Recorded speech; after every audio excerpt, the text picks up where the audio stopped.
When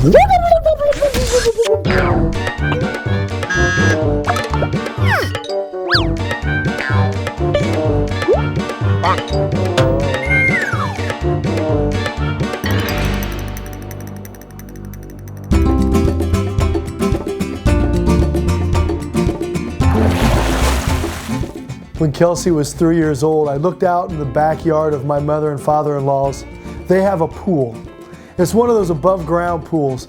And the deck around it, well, let's just say it's a little bit rickety. And I saw my daughter standing up on top of the deck. And my wife was in the pool trying to coax my daughter to jump in. She's, okay, come on, honey, mommy will catch you. Kelsey did not look so convinced. She backed up to the back of the deck. My wife said, okay, count to 3, and then I want you to jump into mommy's arms. Okay, Mom, here I go. 1, 2. She almost got to the edge and turned around and went, no, no, no, no, no, no, no, no, no, no, no, no. My wife thought it was pretty cute the first time. As I watched, though, the cuteness wore off as she would go to the back of the deck. Okay, honey, come on. Mommy's going to catch you. Okay, Mom. 1, 2. No, no, no, no, no, no, no. She'd run back in the back of the deck again. Now, my wife was really starting to get frustrated. It went from, come on, honey, Mommy's going to catch you, to jump into the pool. Finally, she got ready to go. She went 1, 2, and she ran forward. And as she got to the very edge of the deck, one of those boards bent just enough that it propelled my daughter into the pool, and my wife caught her. And her head came up out of the water, and she had this big old smile on her face, and she looked at my wife and she said, do it again, Mom, do it again. So she got her out. She was still a little bit hesitant. She went to the edge of the pool. 1, 2, and jumped right in, and my wife caught her. Pretty soon, she would jump out, and she would run to the back and run into my arms, and my wife would catch her. It became one of those games that you couldn't wait for it to start, and then you couldn't wait for it to end, because they just want to do it over and over and over again. You know, we do that with God. We say to God, God, I trust you. I am going to make you the center of my life. And then something happens that just doesn't work out quite right. And we turn away going, no, no, no, no, no, no, no, no, no. And then the next day we turn to God and say, okay, God, today I am going to trust you. And for a while we do. And for most of us, I know for me, pretty soon I'm turning away and I'm running again. It is so hard to trust God.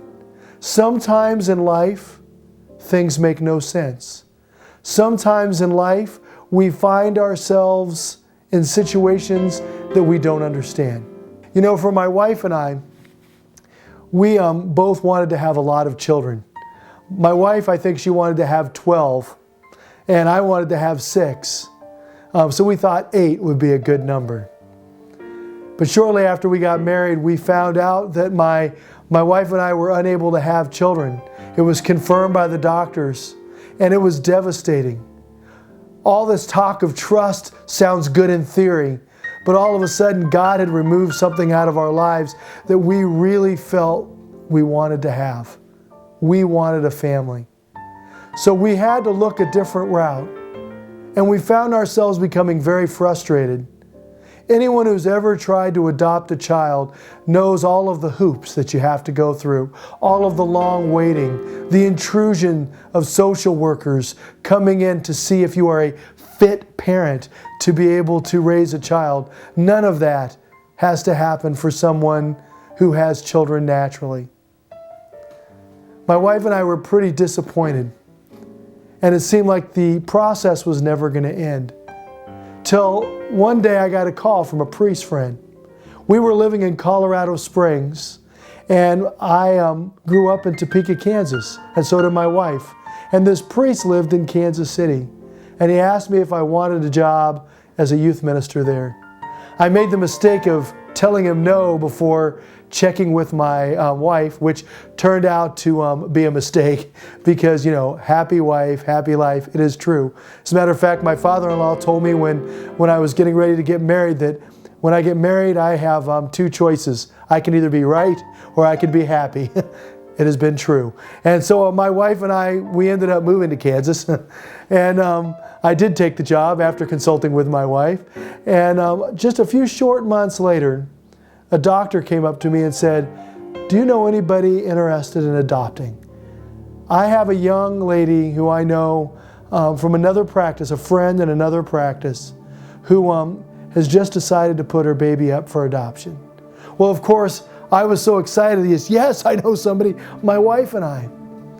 The impossible all of a sudden looked possible. And we went through all of the process, and we ended up adopting our daughter, Kelsey. Now, what we didn't know is several months before that, my mother-in-law had gone to a shrine in New Mexico and had put in a prayer request for my wife and I. Even though she didn't know exactly what was wrong, she knew that my wife and I were struggling. The day we picked up Kelsey, we were driving home, and my wife was going through a bag that was given to us by the adoptive mom. And we found a letter from Kelsey's birth grandmother.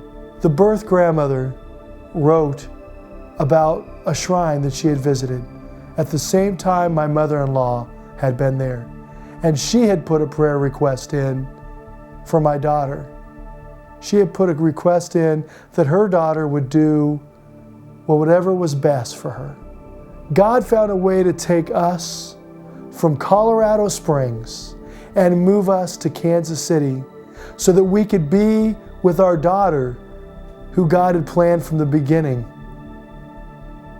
That is a God I trust. Sometimes I still run away from the pool, but I think like everything, the more we practice trusting God and the more we see His graces in our lives, the easier it becomes.